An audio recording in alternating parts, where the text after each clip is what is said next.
क्या है, प्रेम क्या है और ज्ञान क्या है। जो आपके भीतर है वो अनंत है। उसको टैली कर लो ऐसा। जो आप श्वास ले रहे हो और छोड़ रहे हो वो अनंत हवा है करके आप श्वास ले रहे हो और छोड़ रहे हो। ये बैठ गया, बैठ गया पूरा क्लियर। भाई हवा पहले से है करके आप श्वास ले रहे हो ना। हवा ही ना ले कैसे श्वास लोगे आप। ऐसी महाजीवन महाचेतना पहले से है तब आप जीवित हो। अब आप जो जीवित हो, जो जीवन है वो अनंत है। क्योंकि जो जितना सूक्ष्म होता है वो दिखाई नहीं देता। हवा सूक्ष्म है, नहीं दिख रहा है। आकाश सूक्ष्म है, नहीं दिख रहा है। ऐसी आपकी आत्मा सूक्ष्म होने से दिखाई नहीं दे रहा।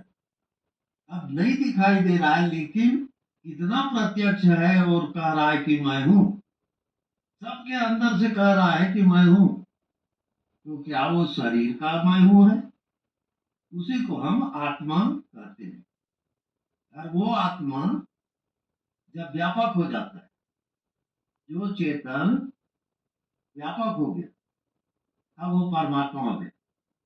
महाजीवन को परमात्मा कहते हैं।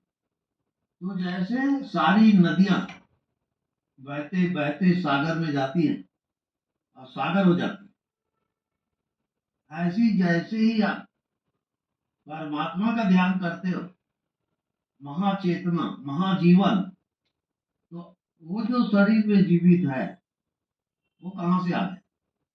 महाजीवन है तब आप जीवित हो।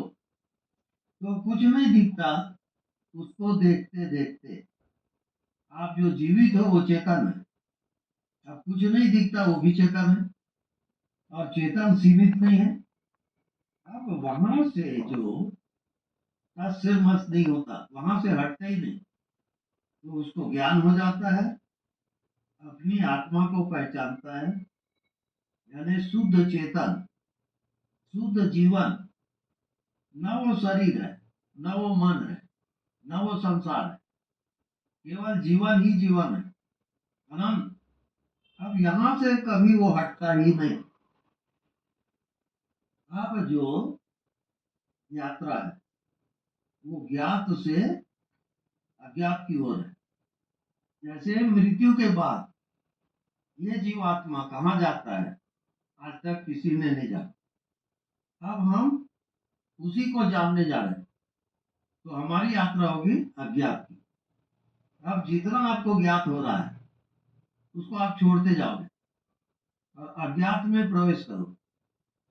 अब कुछ नहीं जानते, उसमें आप स्थापित हो, उसके साथ एकाकार। व्हाट आफ्टर डेथ, मृत्यु